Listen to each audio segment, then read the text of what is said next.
So, hi. So we will start now.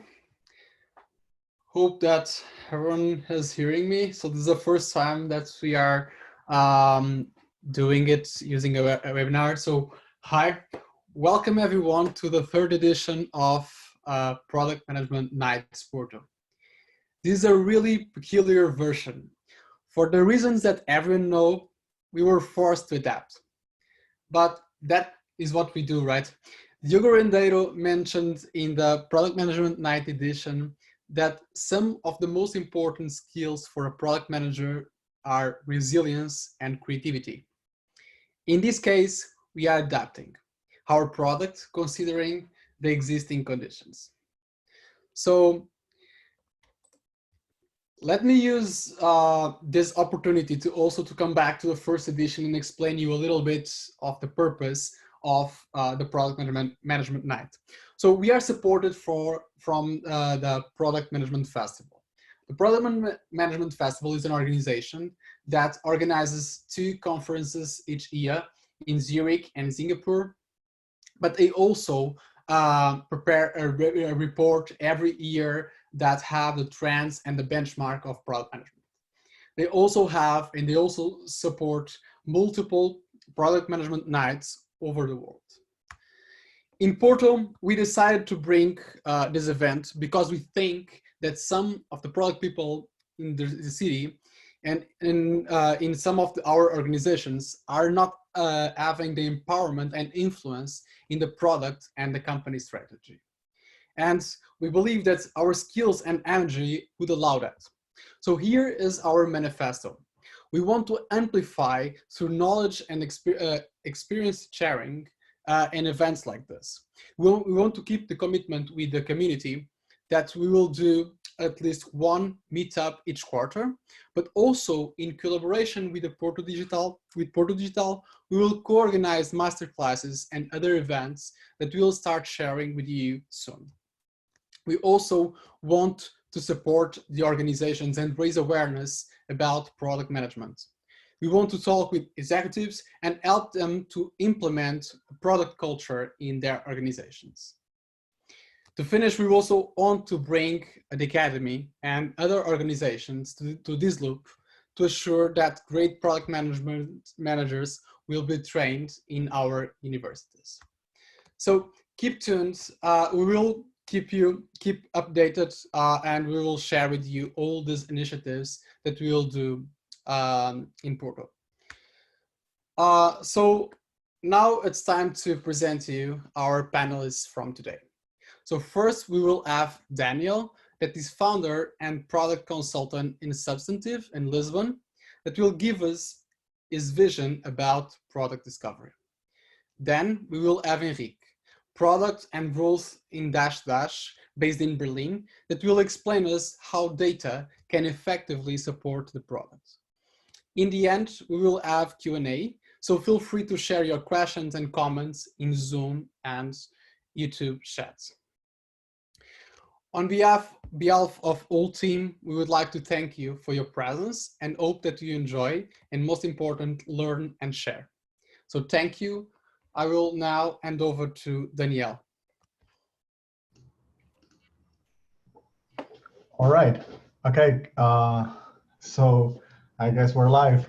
So I'm very happy to be with you guys today, even if it's just remotely. I was looking forward for an excuse to go up to Porto, but I guess it will have to be on a different occasion. So yeah, I wanted to talk to you about product discovery, and let me just line up the presentation real quick. All right, and it should be live anytime. 1 second. All right, here it is. All right, so I guess, yeah, I guess you can see my screen. And yeah, so the topic for today's product discovery, and the subtitle I kind of nicked after seeing Enrique's title, and I kind of wanted to align that. So But it's an overview of how we look at product discovery at career.pm, which I will tell you about in a second. So about myself real quick.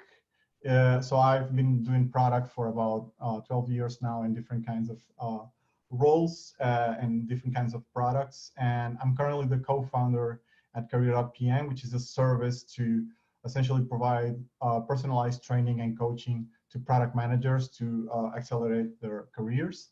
And I also work as a consultant helping teams with their strategies and processes developing products.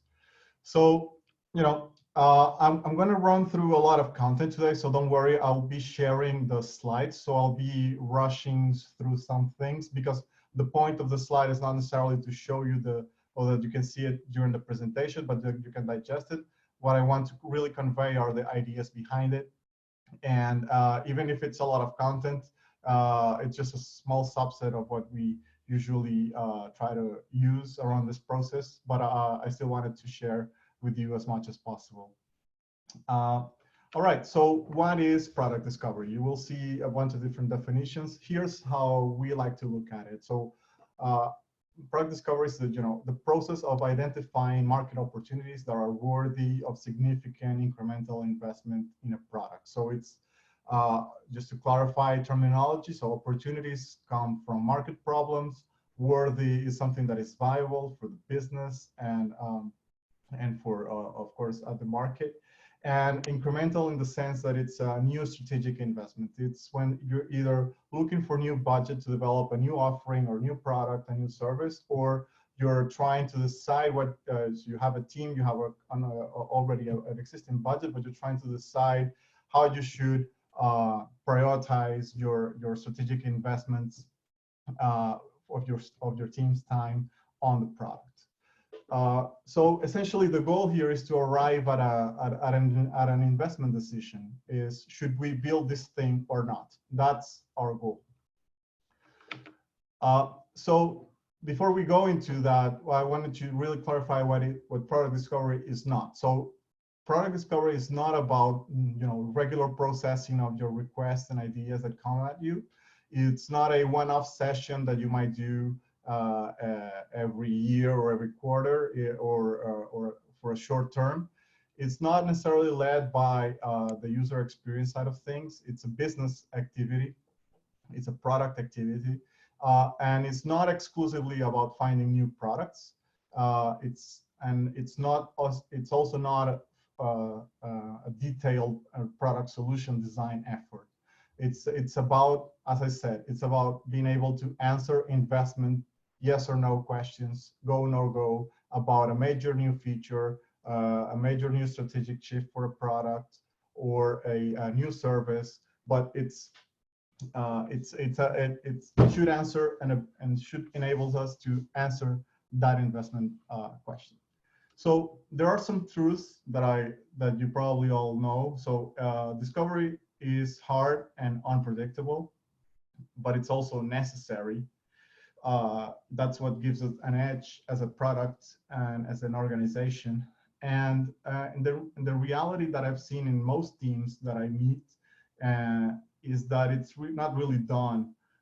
Usually most teams that I meet are essentially just building out features that were handed off to them, and they're not really in charge of discovery for their products. And the reason behind that is there are many, but I would say that the most important one is about having an organization that trusts us with their budget and with their strategic direction. And the way that one way, or the most important way that we can earn that trust and show that we're capable of managing that is by showing thoroughness and the ability to think from the business side of things, and to show a path forward that can be proven a worthwhile investment.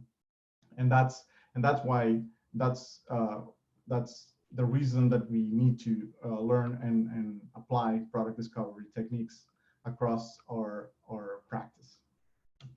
Now, I mentioned this already a little bit, and the reason that we do discovery is about risk. It's about managing risk. And there are many kinds of risks that we might consider, but I want to focus mostly on the market and the business side of the risks that we might find. And some common ones are, we create something that is not sufficiently valued by the market, or we focus exclusively on our existing customers rather than looking at the overall market as a whole.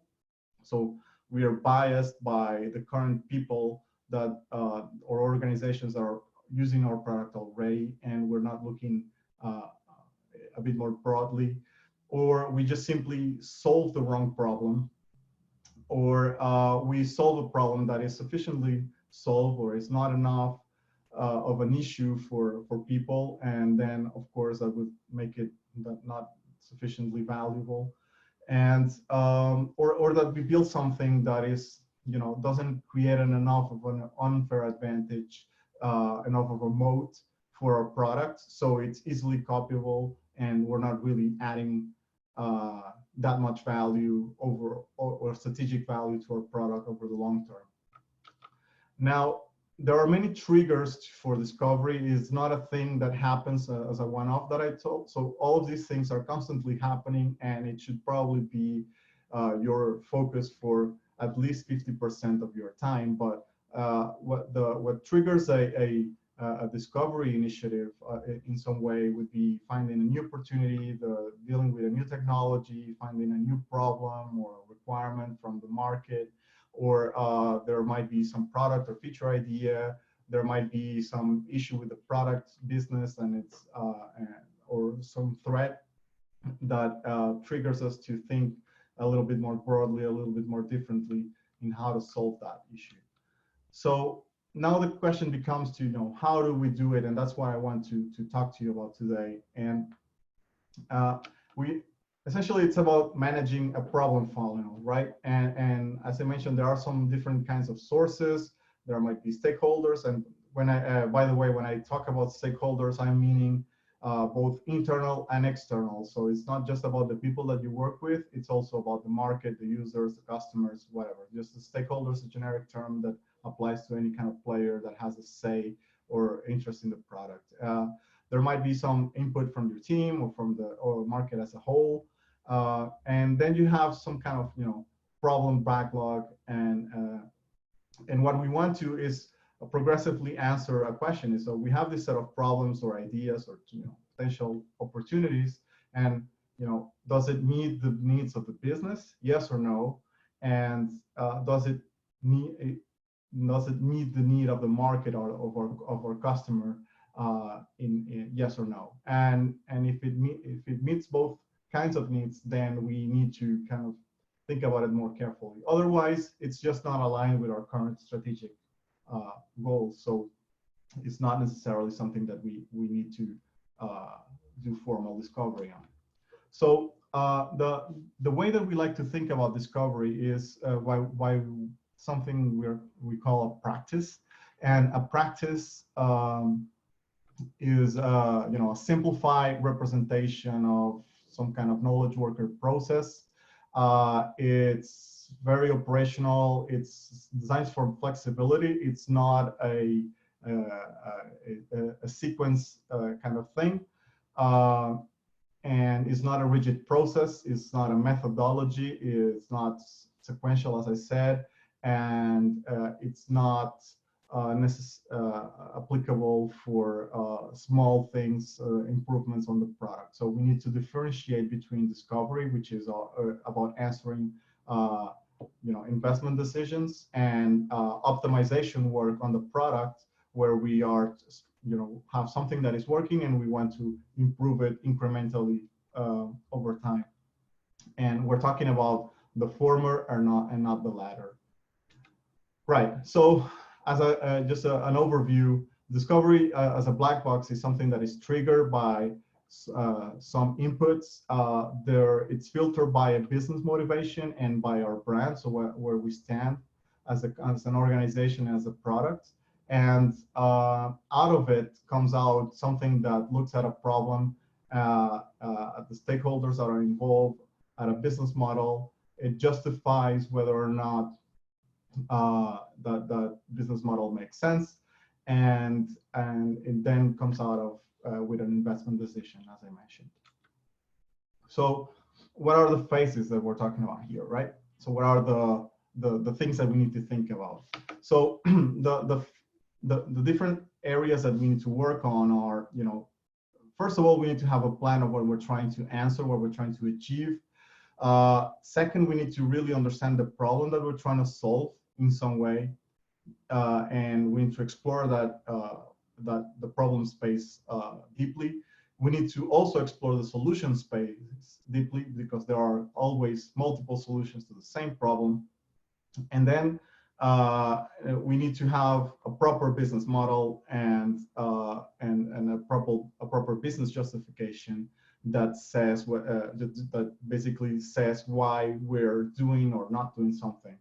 And as part of all of this, we need to do retrospectives, just to borrow a term from Agile, but it's essentially about following up and keeping people informed about what worked, what didn't work, what we learned on this process, and adapting our work. Now, I have to say that all of these things you don't need to do all of the time. If you're working on a major new feature for a product that you already have, you probably already have a business model set up in place. You already have some kind of plan for how the team works. The problem and the solution space are already a little bit more explored. Perhaps you just need to justify in terms of KPIs for the business or something like that. But you basically pick and choose what you need to do depending on the things. But we have found that grouping different tools and different techniques around these different areas of work is helpful for many people, because then you know which drawer you need to open to pick out the tool that you need. Planning. So what is the motivation for the planning stage? Is basically about thinking before we act. And the goals here is to set up a team in case we don't have one. We need to set out a clear motivation and milestones that we want to achieve. We want to know which are the stakeholders that are going to be helping us out during this process. And basically our goal is to avoid wastes during the rest of the practice. So there will be some things that we need to do and create some kind of plan. Define what's in scope and what's out of scope of what we're trying to understand, and use some tools to kind of help us organize all of this. And the one example tool that we use for this is what we call a link plan, and we're going to be using this example, which is it's based on a prior project that we were involved with, but it's about a mobile surveillance team, right? And basically, our elevator pitch for this is that 2 years ago we decided to invest heavily in using UAVs, so drones, as mobile surveillance cameras, and so did our competitors. And we now find that there's a potentially more interesting opportunity to kind of provide entities like governments and militaries, or perhaps event organizers, with a cost-effective defense against malicious UAVs. So, and that's kind of the high-level view of this, because the field of the drone defense is burgeoning, so we need to determine whether if it's a solution to the malicious drone problem and if it's a viable opportunity for us. So, we identify some. So I'm seeing a message on the chat. All right. Yeah, okay, so it's a question. I'll come back to those at the end of it. Right.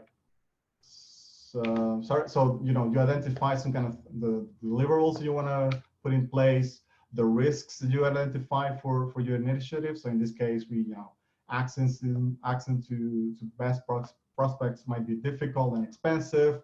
There might be significant resistance to a changing strategy, or there may be practical risk or technical risk that is for this to make it a viable solution. So we need to identify those things and work on those first. This basically documents what leads us to go down this path, and what are our triggers, what are the market trends that we're seeing, and what are our goals. So this would be the standard OKR model where we say, well, here's where we want to go. Here are our objectives and key results. And for this thing. And so, and one thing that we also like to do is basically align the business motivation with the discovery motivation. So the business and the product motivation, and see, well, if the organization has a strategic guidance to say, you know, we want to be perceived as thought leaders in urban surveillance markets, then our product motivation, if we're trying to align those things, would be, okay, well, UAV defense is a new undefined area, and we could help define and dominate. So that would align with that intent. So if we want to increase, so if we're you know, kind of an enterprise service that produces both products and service bundles that are sold, and we want to increase the products based side of the revenue stream, then we say, well, about 60% of the revenue that for this thing that we're trying to put together would come from product directly. The other bit would be service. So, I mean, this is about aligning what the business wants, the organization wants as a whole, and what your product or your discovery initiative is aiming to do, so that you basically justify to other people in your organization why you need a budget and or what you're working on this. So, you know, you want to basically also say, well, what you're keeping out of scope and the things that you don't want to touch. And there might be some, you know, schedule drivers and why you're doing this now. And you know, you define some milestones, who's going to do which, you know, what the team looks like and what you need for them to do. And you can perhaps report on the completed activities so far and what you're doing next. But it's not about the details here, just to show you that, you know, it's putting this thing together can take from a couple of hours, depending on the type of initiative, to a couple of days. But it's not extraordinary work, and it will help avoid a lot of waste going forward. Now, when you go into this kind of thing, you need to really explore the problem space properly, and so that you know what you're trying to solve later on. And basically the idea is to identify and analyze key problems, you know, validate them with stakeholders, and that means, you know, external and internal. You need to understand and generate empathy for your market stakeholders, and you need to begin characterizing the market opportunity, so the business opportunity that you're trying to aim for. And there will be a bunch of things that you will be doing here, like interviews and define what we call a problem profile.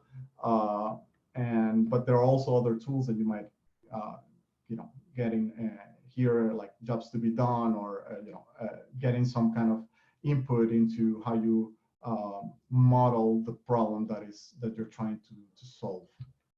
Now, so in the case, going back to the case of the drones, we're saying, well, the use of drones by malicious players is spreading at an alarming rate. There was a drone assassination attempt in Venezuela. There was a visit from a opposition party to Angela Merkel. There was, you know, there are stadiums, there are, you know, no drone zones. So, and there might be other scenario types. You know, if you want to react to identified drones, you want to, there might be rogue commercial operators vandalizing property. So it is a thing now. There are drone vandalism is a thing now. And depending on what you're trying to protect, this kind of product might be for you. So you might have, so this is where you identify which, you know, your customer stakeholders. So basically the personas or the jobs to be done that you want to, the jobs that you want to solve for, and the kind of roles and the players that might be interested in this kind of solution. So in this case, we have, you know, public safety leadership, we have the safety operator, and or a first responder. And here's one of the tools that I wanted to showcase the most is what we call a problem profile. And it's essentially just a kind of like a card that states, you know, what the problem is, what the pain points are, what the supporting facts are for those, you know, statements, what's causing it, and what the desired state is if you solve that problem. So what is it that a solved problem would look like, regardless of the technology, regardless of the product.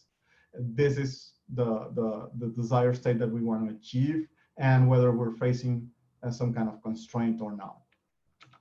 Now, you could do this for multiple kinds of problems, and you document essentially, this is our, the way, in the same way that you have user stories or epics document the solutions that your team will eventually work on. You should definitely have some kind of problem story, if you will, and that's what we call a problem profile, to document what kind of problem you're trying to solve, so that everyone's aligned on what the opportunity is or isn't. So, summarizing, and I'll come back to this later. For this particular example, we're talking, there are three major problem areas. So there's the issue about detection of the malicious UAV. There's a problem area around defense. So how do I prevent the malicious thing from happening? And there's the response, which might be an active role that you might take. Well, if I detect and I'm able to defend myself, and I want to respond to this threat in some way, how do I solve for that? That's kind of that's the problem that I have, right? So when you go into solution exploration, then you have the idea is to explore alternative solutions, and this is where you look at what others are doing, what you might go into prototyping, demos, experimentation, user testing, and explore different alternative solutions that you work with your leading design and with your design and tech leads. This is where you probably create your value prop, and you clarify what you're trying to achieve and what you're proposing to customers. And essentially the goal here is to kind of come up with the solution alternative that are validated and that make sense to the problems that you're trying to solve. And if in the case of the UAVs, the architecture for this would be, there's a command and control area where all of the video events and things are coming in. There's also a back office kind of thing for fleet management of the drones that you currently own. And then there's operational environment where you have surveillance drones. This is your current product, and you have surveillance drones, and then you might have other pieces of this puzzle that might help you with this kind of potential new solution. And if you look at it from the perspective of a city, so let's say there's a public event, and you want to create a no-fly zone, and you want to track on an unauthorized drone somehow. The first thing is that you want to identify them. The second thing is that you want to defend against them, and the third thing is that you want to basically react and get them away from what the area that you're trying to protect is. And these problems can be solved in multiple different ways. And that is kind of the point of all of this, is that we know that what the problems are, and we might solve them in a way that is, you can basically layer in the solutions over time, and you can solve them at varying degrees. And in this case, we might say, well, after some validation, after some testing, after realizing what the risks and the technology's risks are, then we are going to go to we're only focusing on the detection and defense part of the problem. And we believe that with the current technology that we have, we can provide a more integrated command and control environment, and use video analytics to kind of intercept to detect drones using AI or ML or whatever it is that you do. And then for defense, we rely on physical drone squadrons that are around the event, taking them down or something. Now, you create different value props for different customer stakeholders, but you basically are clear on exactly what you need to do for each of them. So I won't go into, this is mostly for new products, new services, but you need to establish a business model, and I'm pretty sure you're all familiar with tools like the business model canvas, but you need to come up with something that clarifies what the business is, what the product is, what your offering is, what your solution is, and what your customer segments are, and how you are going to achieve that. And if you're not able to talk to, to describe this about your product, then you need to do it, because otherwise you won't be trusted around the organization that you work on. So, and going into the business justification, is the goal here is to get to explicit, well-informed decisions for what's risky, for a risky investment, which is a new initiative that you're trying to work on. And so the goal here is to identify the KPIs and to measure success, and to being able to forecast revenues and costs, so that you know kind of the financial impact of going this of moving forward, and so that you can have a real conversation with executives around what the opportunity is and why this thing should go on the roadmap rather than this other thing. And this is the type of conversation that executives have, and this is the type of conversation that you need to be able to have in order to get their trust. So it might amount to coming up with some kind of business case to kind of project out what the solution will entail or will reflect in terms of revenues, but it might also be as simple as, if you're already working on a product that is called a SaaS product, it might just be able to say, well, we're going to increase our average revenue per user in this amount because we're going to lower retention by X. So we're going to increase retention by X, and that sort of, you need to be able to really be well informed around the numbers and present why this is a worthwhile opportunity or not, and why this investment should go forward or not. And then, as I mentioned, you need to continuously improve. This is something that you need to, that's where you use dashboards and reports and post-release follow-ups and keep people updated on what's going on, and tell them what you got right and what you got wrong, what you learned, but essentially keeping stakeholders in your company aware of the key outcomes that you're achieving or not achieving. Now, I have to say, like this, the practice is not to be interpreted as a, it's not a sequential execution. This is not waterfall. It's just a way to organize different kinds of tasks with different tools for different purposes. And each of these phases have an exit criteria and have a motivation behind them. So you need to think before you act, and that's a lean plan. Or you need to understand the problem before you invest in identifying any solutions. That's the problem analysis phase. You need to establish a viable business model in case you don't have one already before you're going into this detailed business justification for this thing. And you need to make an explicit, well-informed decision regarding what's a risky investment. And you need to present some kind of business case or some kind of metric enhancement that justifies moving forward with this thing. And you need to take what happens afterwards and use that to continuously improve and learn. So now, just to summarize, product discovery is the process of finding viable solutions to market problems.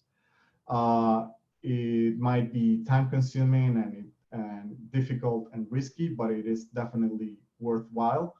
And the reason that you need to use something like a practice that we're proposing here is to minimize the risk that something falls through the cracks and that you don't necessarily cover all your bases before moving ahead, and just basically leave you with this note that each discovery effort will be different. So use your head about which pieces make sense for any particular point in time.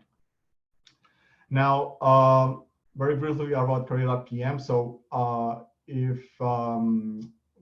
like I mentioned, we have this service that helps you work around your schedule, your priorities, and your budget, and you can schedule a free consultation. If you go to this URL, I'll leave it up for a second so that you can take note. You will have a copy of the slides, and you'll be able to join our free online community. And we can discuss this thing further even after the Q&A if you want. And that's it from me. Thank you. Thank you very much, Daniel. We will have Q&A, so you can keep presenting your questions. We already have 2 questions, but we will sort them in the end. Okay. So I will now hand over to Henrique. Okay, thank you. I think you guys, can you give me a thumbs up, Carlos, if you can hear me? Yes, I can. Yeah, okay, perfect then. Well, thanks a lot for the invite. Let me just set things up. Okay. Okay, cool. Well, thanks a lot for the invitation again. So I also had to be grounded because of the virus. I'm currently in Berlin, which is where I'm based here with Dash Dash. So my name is Henrique. I work in product and lead our growth initiatives here at Dash Dash.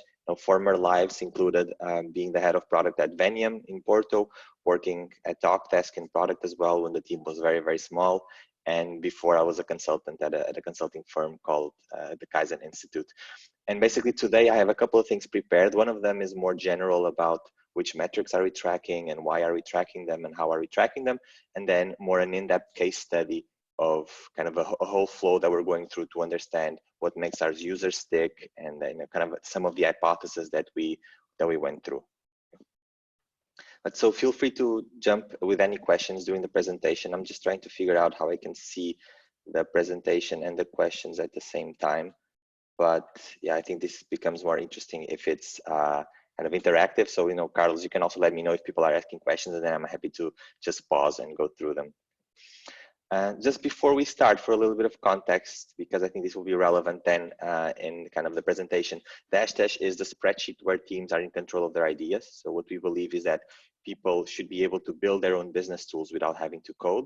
So what we've built is a spreadsheet so that the UI and the UX is very common and people know how to use them. On top of that, we can use integration. So you can get data from LinkedIn, get information about companies from Crunchbase, send Slack messages, send SMSs with Twilio. But instead of having to connect to those APIs and doing all of the technical part, we abstract all of that complexity into spreadsheet-like formulas so that you can do things like equals send message Slack, equals get analytics data, and it kind of abstracts the complexity of calling these APIs. And then finally, there's a publishing layer so that you can transform your spreadsheets with buttons, input fields, etc., into web applications that other people can use. And this is one of the components of the virality of the product. And we're currently in beta, and this will also be important as we're going to discuss more of the case study. And yeah, and that's kind of where we are right now. So in terms of, as part of kind of leading growth, one of the areas that I'm working on and that I'm also coordinating is the data side of things. So on the product analytics, and the way I like to think about it is the use of product analytics is normally going to fit into one of these 3 criteria, right? It's either going to be pulse metrics, so things that you use to measure the outcomes and to assess the health of the organization. It's going to be things about retention and engagement. So how can you measure cause and effect, and how can you surface hypothesis that then you will investigate and then you will dig deep to, or then what are other type of metrics which are mostly exploratory, one-off analysis that you're looking to validate hypothesis, etc. And so when we think about these pulse metrics, so measuring the outcomes and assessing the health of the organization at Dash Dash, we essentially look at 4 things only. So we look at monthly active users. So this means how many people on a monthly basis are at least doing a function execution manually or have an integration running in the background that is automating part of their work. Then we look at, similar to the one before, but more percentual. What's the percentage of weekly active users over the total amount of users in that month? Then we look at revenue. And also once a quarter, we run this product market fit survey. So essentially, we send an email to everybody, to all of our users, asking a series of questions. But the most insightful one is we ask, if Dash Dash would cease to exist tomorrow, how would you feel? Would you be very disappointed? Would you be somewhat disappointed? Or would you not be disappointed? And this theoretically is a survey that gives you kind of a benchmark of where you are in terms of product market fit, depending on how many people would be disappointed if you stop existing. Right? Then the way this works on the data pipeline side is, so we have 2 main sources of data. One of them is the events within Dash Dash. So whenever someone logs in, whenever someone executes a function, whenever someone integrates a new integration, we're collecting all of these events. We get that together with our data from our CMS, so our content management software, where we have things like the names of the functions, the categories of the integrations, etc. All of that is piped through BigQuery, and then we have the visualization layer on Data Studio. And we look at this data weekly in our kind of product and growth meeting, or then in the all hands to everybody. And some of the key things that we've learned by doing this process on the pulse metrics is that basically less is more. So you can only focus on a few different metrics that really give you a high level view of what the organization looks like. Like, be aware of vanity KPIs. A lot of these KPIs, including things like revenue and monthly active users, they're mostly a vanity KPI, right? It's really difficult to act on it. They're lagging indicators that only tell you how things are looking at the end of the week or at the end of the month. So, the more you have them, the more you can be enamored by wrong metrics or wrong data that don't really help you, drive in anything. Then another thing, and I think we fall into this mistake a lot of times, but 99% of the times real time is BS. You don't need real time metrics. You probably don't need daily metrics. So kind of what's the least amount of frequency that you need, so that you don't defocus the organization or your team just always looking at the metrics, and what's the right frequency that you need for this metrics. Right? For our case, is weekly and monthly. So we really try to reduce the number of analysis and KPIs that we're measuring at the daily rate, because they're mostly irrelevant to business decisions. Right? Unless you're Uber and you have to kind of look at the surge pricing that is in real time because there's an event going on, there's very few organizations that actually need real-time data. Then the other thing I would say is look at the KPIs intentionally. So I think it's really easy once you have several dashboards, you want to build out more metrics, and you spend a lot of time looking at data and looking at KPIs that are not really meaningful. And then just essentially the 3 or 4 main ones that you stick with, share with them, with the organization. I think that's some of the things that we've been learning.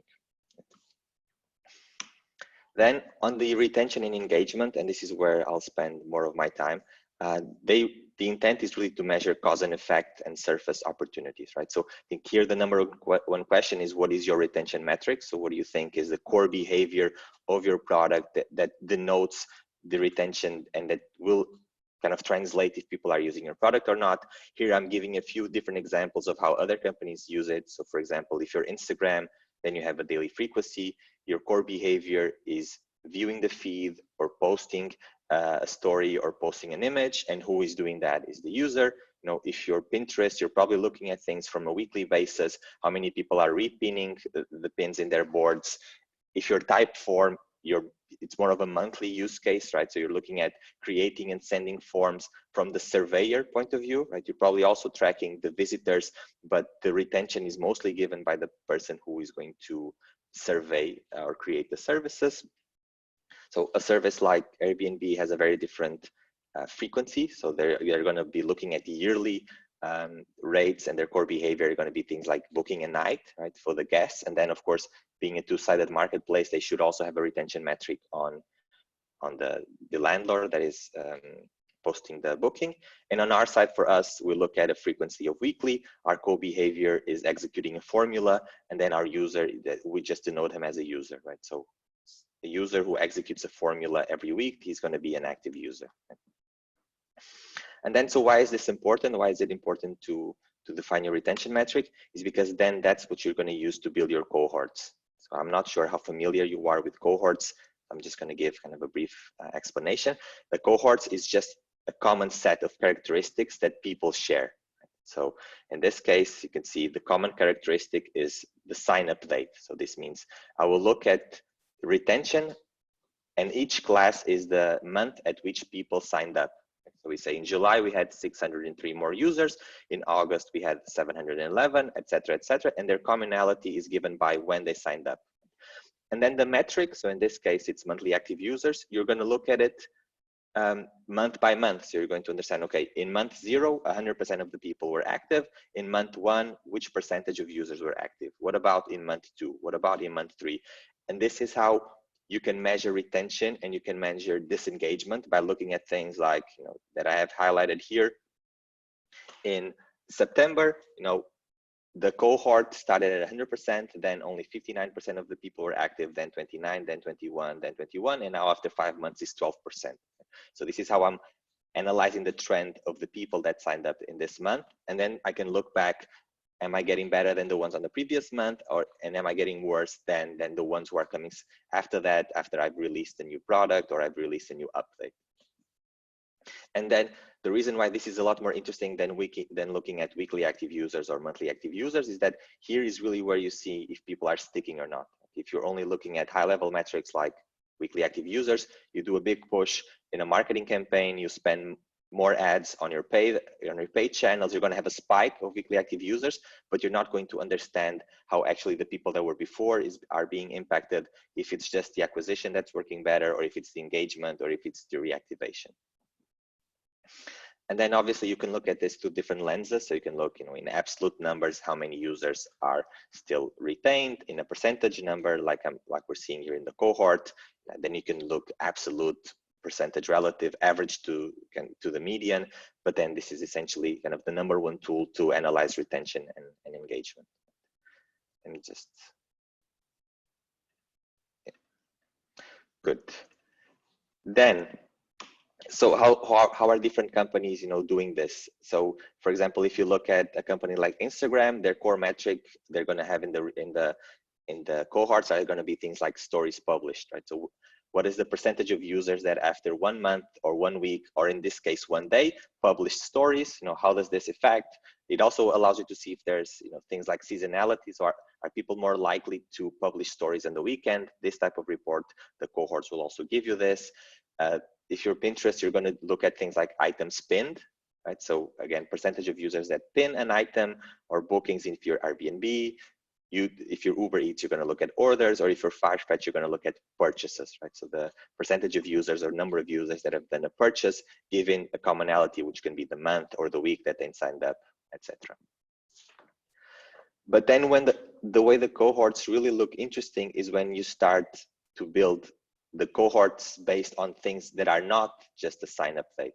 Okay, so for example, if I'm Instagram, I'm probably going to build cohorts where the commonality of the users is the user did a post in their first 7 days. Okay? And then the way I look at it is, okay, everybody that did a post in their first 7 days in March, after 1 week, were they still active or not? After 2 weeks, were they still active or not? After 3 weeks, were they still active or not? And I start to develop this hypothesis, which then help me understand what are the key levers and the key triggers that translate a user into being an active user. So in Pinterest could be, how many users do at least 10 pins in the first 30 days? Or at Airbnb could be, I'm going to break down my cohorts by users that came through the website organically, or users that signed up via a referral. And then I'll try to understand, is the conversion a lot better if the user starts from a referral basis versus organic versus paid versus which channel of paid, so that I can also adapt then my spend and my product to these patterns. And for example, if you're Farfetch, and I don't know if there's anyone from Farfetch, you might be looking at things like the commonality of the users is if the user did their first purchase in a foreign boutique. For example, let's say that the hypothesis is people that buy products from a foreign boutique see the value faster from Farfetch because that's something that's not available to them in their local market. So these people are going to retain a lot higher percentage than the other users. So you'd build a slice of the cohort where the commonality is the users that kind of did a purchase in a foreign boutique first. So what this means for us in our product, and kind of this is the way we look at the cohorts. We have one base view where we look at the weekly or the monthly active users, and this is our core metric. And then we normally have 3 types of slices. So kind of these slices that I was mentioning before. One of them is paid versus free. So we have cohorts just for the users who are using the free version. Let's say they are not using any paid integrations, and then the ones that are using paid. Then we also break down the slices by persona. So when we qualify the user said that they wanted to use Dash for lead generation versus doing for marketing, for example. We can build a view of the cohorts for one and another, and then we analyze them separately. We also do that. Or for example, if we're running specifically experiments, and we'll touch on those in the case study, can we also build a cohort only for the users that were part of the experiment, and then compare them with the other users. Right? So that's kind of the base view and the slices. And then the cohorts we analyze through multiple properties. Okay, so I told you one of them was the monthly active users, but then we look at a lot of other properties. For example, accounts that have integrations. Okay? So it's not only that they're active, but how many accounts have an integration, or give me the total number of executions in that cohort. I would say, in the cohort of June, on month 0, everybody together executed 100,000 functions. After 1 month, executed 150,000. After 2 months, 250,000. After 5 months, they dropped 70,000. Okay, so there was kind of a gap there. And then all of the properties are here on the right. And I think the kind of the key learning for us was from the start to build this cohort model and all of these properties, so then we can just mash them together as we wish to do exploratory analysis, knowing that kind of the base thing that we always look at is the monthly active users and kind of the integrations, but then we have all of these properties that we can play around with when the analysis are needed. Okay, and then kind of we've built this from the get-go. And then finally, there are the exploratory analysis, which is, I mean, it really depends from company to company, used for infrequent analysis and just validating a few hypotheses. So in our case is, for example, we do deep dives on activation. So when the user gets an account, how are they progressing through the onboarding flow? For example, last year in April, we were doing an analysis that, our completion rate in April was 15% or 12% of the onboarding, which was a lot lower than February, which was 40%. Okay, so what's happening in the activation funnel that something so dramatic happened? Or in the retention, we do ad hoc analysis to understand how these different cohorts are retaining. So are the paid retaining better than the free, or kind of what can we infer from there?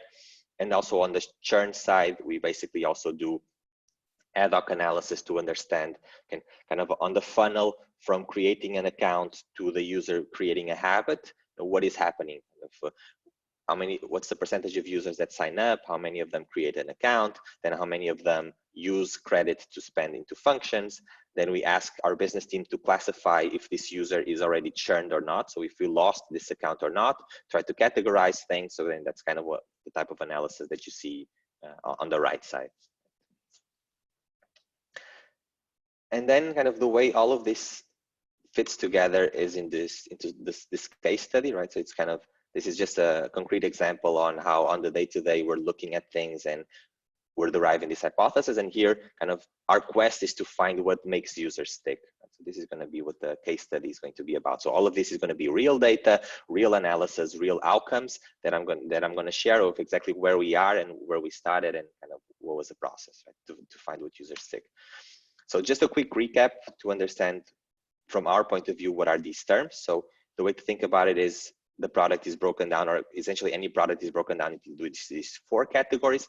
Acquisition, for us, acquisition is everything is through organic channels, and the acquisition ends on converting to a wait list. So the user goes to our website, clicks get early access, fills out a small form, and then signs up. So that's the acquisition. Then from there, there's the activation. So we do an onboarding call with the user gets access to the account. And then when they do their first spreadsheet function, they are activated. That's what we call activation. Then there's retention and engagement, which is essentially how many weekly manual executions is the user doing, or do they have an automatic integration workflow? That's retention and engagement. And then the monetization for us is we have some integrations which are paid, and you pay per function execution. So if you get a list of startups from Crunchbase, that's calling one function, and that's going to cost you 1 cent, for example. If you find one email with Hunter, you do equal find email Hunter, you execute that function, you're going to pay 1 cent, and this is how we're currently monetizing while we are in beta. Right? Good. So the first question for us is really on the acquisition and activation, which was, how should we onboard our users? We're a beta product. It's very horizontal. We're building a spreadsheet. We don't know yet 100% what will be the use cases. So how do we build the onboarding? Do we let people just sign up and they start using the product? Do we help them signing up? Kind of what's the right onboarding process? And the way we started about a year ago, a year or so ago, was we decided, okay, we're going to build an onboarding flow that will try to accelerate learning. So we will onboard everybody one by one. And then we will try to make sure that we learn from them, that we hear the questions that they have, we hear the use cases, etc., etc. So the onboarding flow was this: you sign up to the wait list, you receive an email to set up a call with us. So you book an onboarding call with us. We have a 30-minute onboarding call with you where we qualify you. So we understand, is the product ready for you? Yes or no. If the product is not ready for you, you have a use case that we cannot fulfill yet, you need an integration that we don't have yet, then we keep you on hold. So you remain in the wait list. If yes, so if we qualify you and you're ready to use the product now, then you get access to the account, then you can start using the product, and kind of we help you throughout the process, and we're there if you need help building your first spreadsheets and your first apps. So then, after we've built out the onboarding process, the next thing was to build out the cohorts. Okay, so that's kind of what I'm saying, but cohorts are life. That's kind of the blood of how we analyze what the product looks like. And again, so this is a similar view to what we said before. The question that we're trying to answer is, how well are we retaining our users? First, we look at our general cohorts, right? We see, what is the percentage of users that are still active after 3 months, after 4 months, after 5 months? And is this different if you're free or if you're paid? So what basically our insight was, okay, our activity retention curve is trending towards 15%, okay? And if you're a paid user, your conversion is significantly better than if you're a free user, but your long-term conversion is essentially the same, which means that if you're going to be an active user, it's more or less independent if you're paying or not. It kind of points to maybe there are features that are missing in the product, or we just need to understand what's better, what is the driver for you to get value. So that's kind of where we started the analysis. And then we said, okay, so we get the understanding that the cohorts are trending to 15%. These are not where we want them to be. We want them to be higher. So how can we derive more insight from there? So kind of what is the habit moment? Can we understand for a typical user after which point do they create a habit with Dash that then they will come daily, weekly, back to the product? And then kind of an addendum to this question is, okay, can we define the habit product for a product that is horizontal, so it doesn't have a clear vertical, it's pre-product market fit, and it's still in beta? So do we have enough juice to figure out what's the habit product? And kind of essentially what we found out is that not really. So it's difficult to find a habit moment when you have a relatively low sample size, so a few hundred accounts, and also high usage variance. So we have people that are using us for lead generation, we have people that are using us for marketing, people that are pulling KPIs from Jira into their spreadsheet. And then we had an hypothesis, which was, okay, if a user uses an integration function in their first 2 weeks, then they're going to be more likely to be retained. That turned out not to be true. So this hypothesis was not validated. And the way we analyzed them was in 2 different axes. So one thing was we did outside-in analysis, which is taking the whole population. Can we analyze the behavior from the whole population and then generalize into interesting correlations? So one thing that we found was that if in your first 30 days you go to the product 5 times or more often, there's a big jump in the likelihood that you will be retained the following month. And then we also did analysis inside in, which is taking specific use case from our population, for example, our core users. Can I infer anything that then I can generalize and apply to everybody? And this is the plot on the right side, which essentially gives me, is there any correlation between the number of active days in your first 30 days and the number of executions that you execute? And there isn't, right? So there's such a high variance that it's difficult to correlate kind of your usage to your habit moment, essentially. So then, we just thought, okay, if it's difficult to figure out what is the habit moment, what else can I look at? So how can I deep dive on retention, right? So the users that are actually using the product a lot, etc. How can I improve? How can I learn from them and then improve activation to the other users so that I can understand where else we have opportunities, right? Because when you think about the whole conversion funnel, the user gets the account, the user signs up, the user starts using the account, but you really only start learning things after the user starts using the account. So there's this whole gap of the user had a call with us, they signed up, etc., where if we lose 20% of the people there, 15% of the people, etc., we're losing a lot of people that we're not learning from then on the actual usage side of the product. So that was kind of one question. How can we improve the activation to surface these opportunities downstream? And so the way we looked at it, again, we got our cohorts. We did looked at the property, which was users with the paid execution, and then we found the following. Right? So we introduced billing around July, which is when you see the percentage actually going bigger than 0.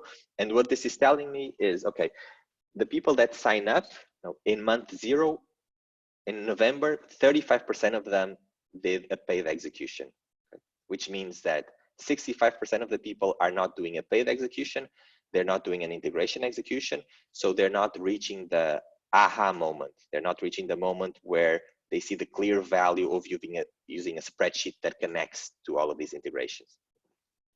So if that is the case, what can we help them throughout kind of to move past this obstacle? And how can we move this activation percentage up? So what we did is we designed an experiment where for every new user that signs up, when they create an account, we add $3 to their account. So you start with $3. You don't need to put your credit card down. You can start using paid executions. And we wanted to measure, okay, does this have a long-term effect on retention? Yes or no?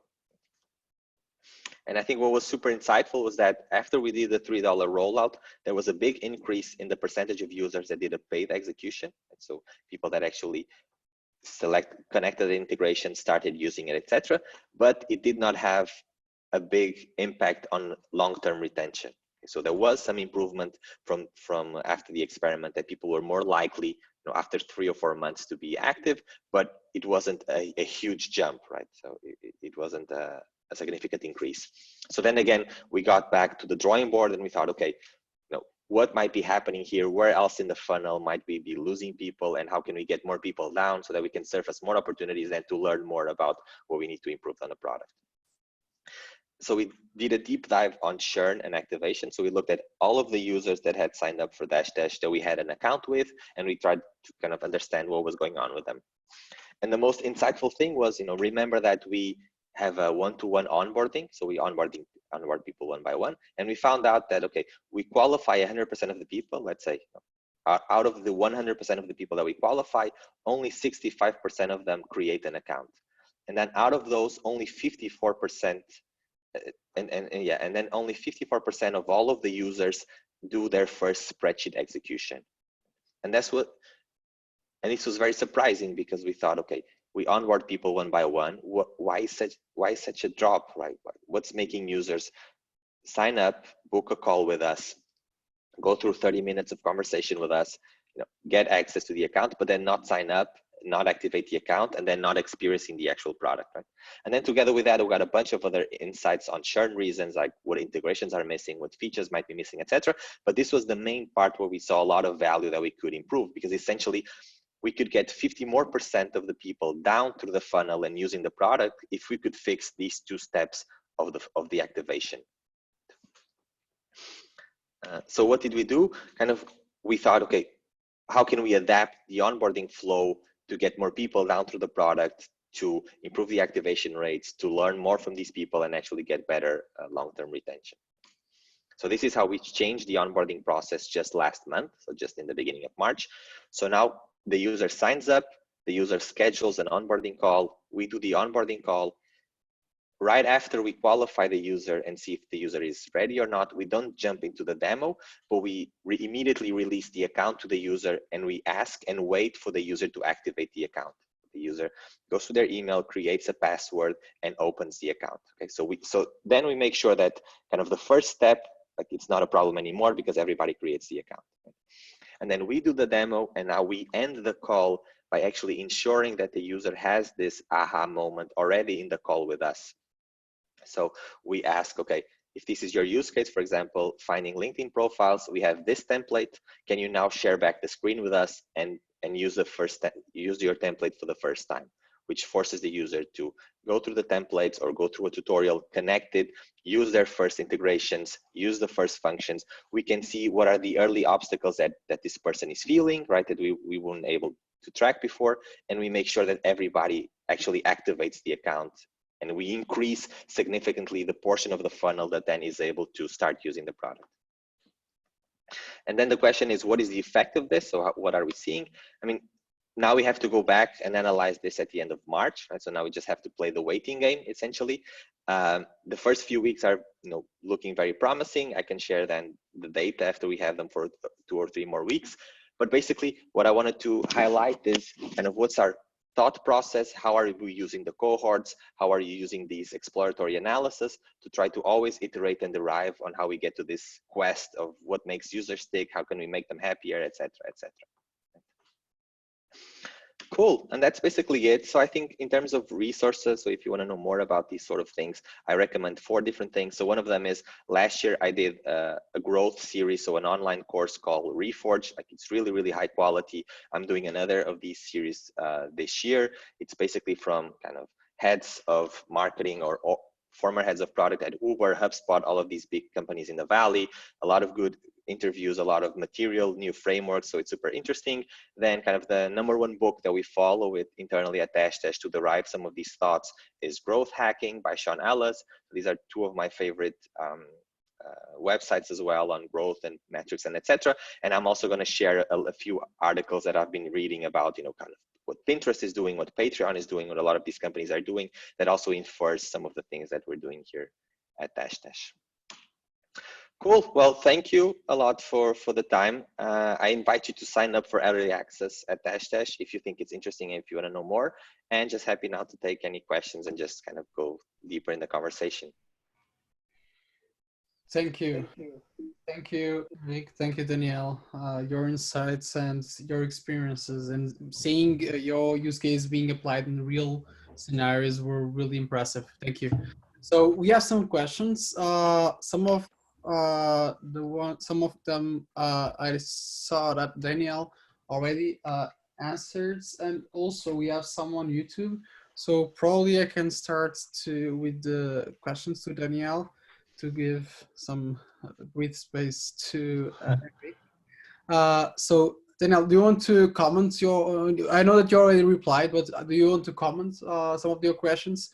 So the first question I shared in both channels. The first one was, how much time should a product management focus on discovery versus execution? I don't know if you want to comment.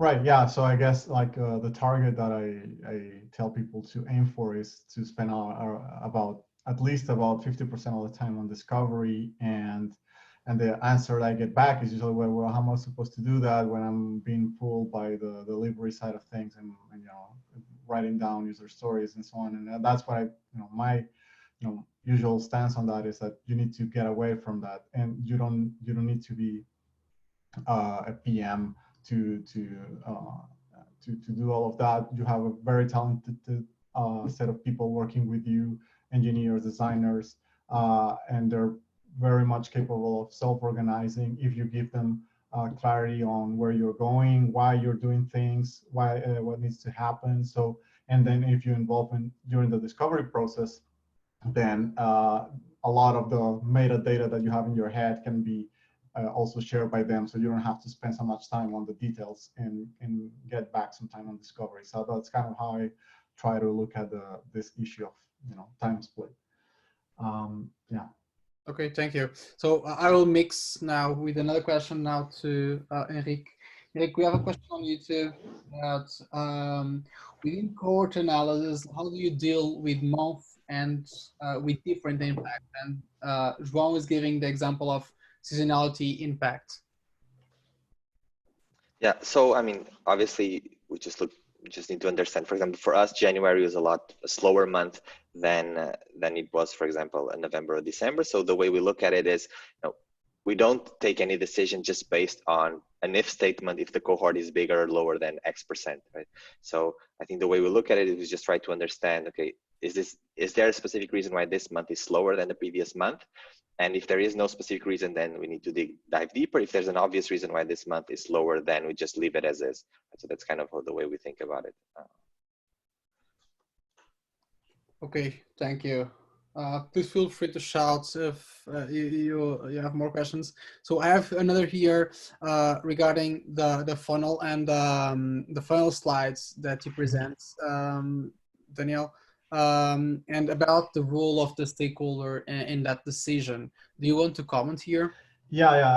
I think this is part of like the confusion that comes up with using the term generic term stakeholder. And the reason we use that is because stakeholder can be either internal or external, and usually external stakeholders are either your current existing customers, your prospects, or any other player in the market that might be somehow affected or interested by your product. So when we talk about stakeholder pool at that point of the funnel, we're actually talking about market players in some way. So either your own customers, your prospects, or any other player outside in the market that it might be interested or affected by your solution. So talking about stakeholder pool is about having some sort of indication, some kind of validation that the problem and the solution that you're trying to solve are worthwhile to them, so that it makes sense to move ahead without any kind of investment. Thank you. So I have here now a third question about how about spotting market problems? Do you have any resource to suggest that presents a solid approach to that? I believe that this question goes to Henrique. To surface market problems. Is that the question, Cruz? Yeah, I guess. Yeah. Yeah, about I don't know if you are seeing the question. You can go. I am. Yeah. Um, I'm not sure who it's addressed to. yeah, it's not. Perhaps it's more related to what I was talking about. Yeah, probably.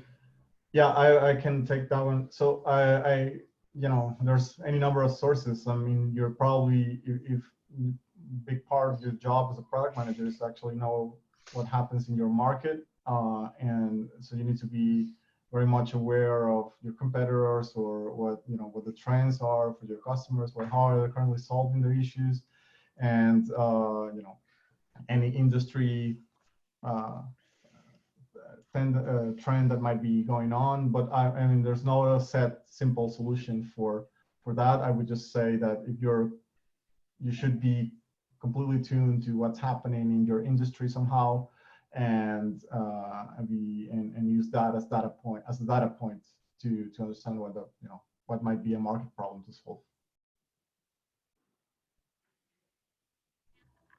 Okay, thank you. We have two more, at least for now. This one goes, I believe, to Henrique. Can you give an example of a product feature that failed in your product, even when based on good analytical insights? Yes, so I think we have an onboarding flow when the user signs up. We present them tutorials, so step-by-step guides on how to build their first spreadsheets. And one of the things that we were doing is we were tracking the conversion in the tutorials, right?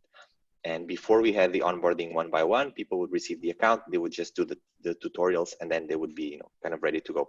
And we actually had very good conversions on the onboarding in those months, like 60% conversion for the onboarding, which is astonishing. It's a very high rate considering that there's actual effort that you need to put, integrations, formulas, etc. So it's not a point and click type of onboarding. But then so kind of from the analytical point of view, it looked like things were working out well. But when we look at kind of, again, the cohorts and the retention, and then through qualitative interviews, what we found out is that even though the onboarding tutorials were easy to do, so you could actually follow them and complete them, then it was the next step that was frightening. So you did not know necessarily what to do next, right? Based on my use case, after I finish my tutorial, what should I do next, right? And that was then a big gap on the retention side. So even though the feature itself was very successful, for the long-term retention, it wasn't incredibly as helpful as we thought it would be. Great, thank you. I think we have another one for Henrique. How actionable are you finding the product market fit survey? Mm-hmm. It's not terribly actionable. I think it has a few good insights. So I didn't explore much the survey, but one of kind of the number of question is, how would you feel if -- ceased to exist? But then there's two questions, which is where all of the insights can come from. So one of them is, how can we make -- better for you? And here what you're looking for is the people that have answered, I would be somewhat disappointed if dash dash stops existing, and here's how you can make it better for us. So there we've had a couple of interesting responses that made us think. And then the other thing is we also ask, who do you think dash dash is built for? Okay. And this is just kind of an insight on maybe a next persona or a next investigation that we can do, because if there's a commonality on what people are telling us. So I think that, you know, it's interesting for you to do it once a quarter, and I think it gives you a good benchmark on the percentage of people that think that it would be very disappointed, and maybe you get a couple of good nuggets from those questions, but I don't think it's kind of a go-to tool that will really impact your business significantly. Yeah, I personally look at those kinds of surveys like that, or NPS, kind of like thermometers, rather than necessarily an actionable thing, but it's something that you want to keep track of over time. And I actually, can I cheat? I have a question for Henrique. Okay. Yeah. So my question is, so given your stage, you're in beta, you don't have a huge amount of users yet. You know, what kind of role does qualitative play in your research? Because it kind of seems that the story plays out when looking at the quant stuff, but it turns out like the solution was mostly qualitative at some point. So I was wondering, what kind of role has qualitative research been playing for your decision-making process? Yeah, I think it's really half and half. So since we onboard people one by one, we have a direct relationship with people, right? So we leverage that a lot on the qualitative side. So for example, when we drove the insight of, you know, 40% of the people are not creating the account, we would look back at all of these other people and we would understand, why are they not converting? And then this is qualitative, like, do these people have low intent? Was it the wrong persona? Like, do these people, did we give this account in a conference and that's why they didn't sign up? And then we talk with the people that actually are replying to us, right? And that's how we always do these two, because honestly, and especially with surveys, the big problem with surveys that I didn't address before is that there's a huge selection bias, because only the people, most of the time, only the people that already use your product or have somewhat an interest in using your product are going to reply to this survey. But most of the time, you're looking for things that the people are not, that only the people that don't answer your survey can tell you. So that's why, you know, it needs to be well balanced. Yeah, I think. Yeah, here interviews can play a role, right, to find the ones that are not using it so much, I believe. So we have another question now on YouTube to Henrique. How to understand the potential impact of a competitor's evolution? Example, new feature releases on your product through metrics. I think that will most likely not have a very big impact. I think it's difficult for you to see that.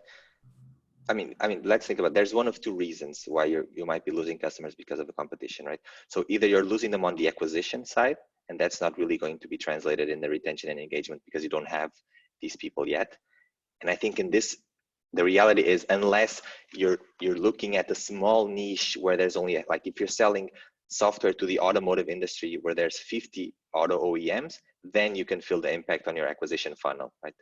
Quantitatively, let's say, in the conversation. But most often, like, your salesperson is going to tell you, like, they're actually going for solution A instead of us. So I think that's how you would track it more than on the cohorts, because I think it's very unlikely that the user who is using us in month 3, they jump to a different competitor, and you only know it through the cohorts, right? The cohorts might show you a decline in the retention rate, but then it really depends. Do you have a monthly subscription and then they churn there and then you analyze why? Or do you have a yearly subscription and then it's really difficult to know until the end of the year?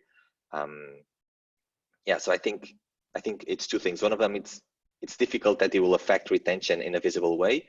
And if it does, then I think it's the qualitative side that will tell you if it's a competitor or not. Thank you. So I will give some time to more questions. I don't know if you have any comments. So we don't have any. Yeah, we have quick answer from Henrique. Thank you. We don't know. So I don't know. You have any other question? Yeah, I have my key. So, okay, so I think that's it. We are on time. Thank you very much, everyone. Thank you, Henrique. Thank you, Danielle. Hope to see you soon again. And thank you for our audience. See you soon. Thank you, guys. Thank you very much. Have a great week. Bye. You too. Thank you. Bye.